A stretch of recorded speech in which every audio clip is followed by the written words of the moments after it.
He'll watch a movie, then he'll tell you all about it. It's the Armstrong Entertainment Show. Hello everyone and welcome to Armstrong Entertainment. This is Chad here and I saw the movie The Hateful Eight. Now this is obviously directed by Quentin Tarintino. This is his 8th film. And it's funny, it's just like he's one of those directors that you can just say his name and it's his film and you already know it's gonna be like stylized, unique, the dialogue's gonna be witty, it's gonna be like one of those crazy movies. It's like Hitchcock or Spielberg, it's Tarantino. So it's funny that you can sell a movie just based on a director's name, which is definitely what you can do with The Hateful Eight.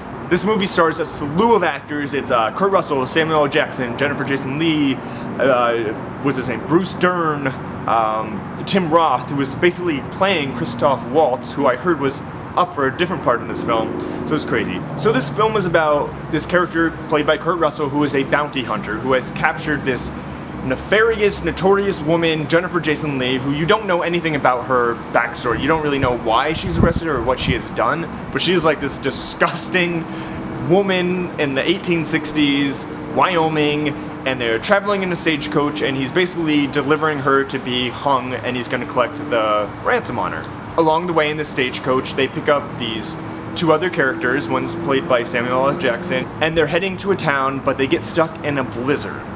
And instead of freezing to death, they stop at this little cabin in the middle of nowhere in Wyoming.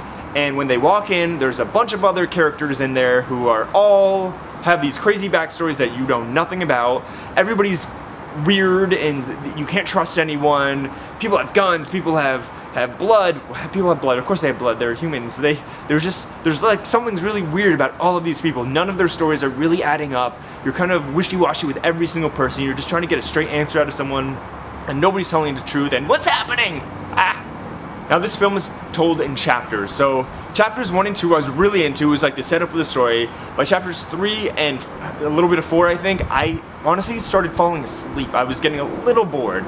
But then by 5 and 6 and however many chapters it ended with, I was really into it again and it wrapped up and I was gun-ho. Gun-ho, because it's set in the 1870s, I believe. Now obviously the acting in this movie is great. It's Kurt Russell, Samuel L. Jackson, but the one who's getting the most talk is Jennifer Jason Leigh, and I think it's mainly because of her character. It was just a very interesting character, and she's the only woman, so she kind of stands out, and it's just this disgusting character. But I'm like, I don't know, was it Jennifer Jason Leigh who brought that character, or was it the character? Like, I feel like almost anyone could have played her character, but she's the one who got Oscar nominated, or Golden Globe nominated, I should say.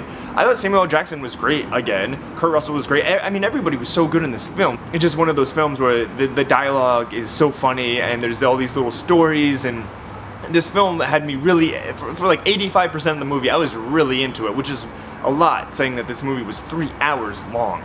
That being said, I have no idea what they would have cut out of this film. Actually, I do. There is one part I would have cut out. There's one character I would have specifically cut out that stuck out like a sore thumb to me, and it really took me out of the movie and really annoyed me. And I can't even believe I'm going to talk about this, but her name was Six Horse Judy. She's barely in the film, but she was horrible. Her acting was it just didn't make sense in the film. She was jumping around, like being all happy and go lucky. She reminded me of Doris Day and Calamity Jane. Now, if you don't get the reference, it's not a good one. That was a musical from the 1950s, and this girl, it just did not make sense at all. So I literally had to look her up when I got home because I was like, how the heck did she get this part? And it's because she is a stunt woman, and she has done like every Tarantino film. So I'm sorry, there's probably people who are big fans of her, but she ruined about 20 minutes of the movie for me. Wow, that came off really harsh and I feel kind of bad. I'm really sorry. So if you go see this movie, you know exactly what you're getting into. It's a Tarantino film. There's going to be blood, guts, and gore. It's really good though. I really enjoyed it, even at 3 hours. I kind of wish they would have trimmed it down a bit, but you know, it's Tarantino, whatever. It's already gotten nominated for stuff. Definitely worth checking out, but just get your coffee and your Raisinets, because that's what I had at the theater, and just sit back and relax, and hopefully you won't be sitting next to anybody who's stinky. Go check it out. It's called The Hateful Eight. Until next time. He'll watch a movie, then he'll tell you all about it. It's the Armstrong Entertainment Show.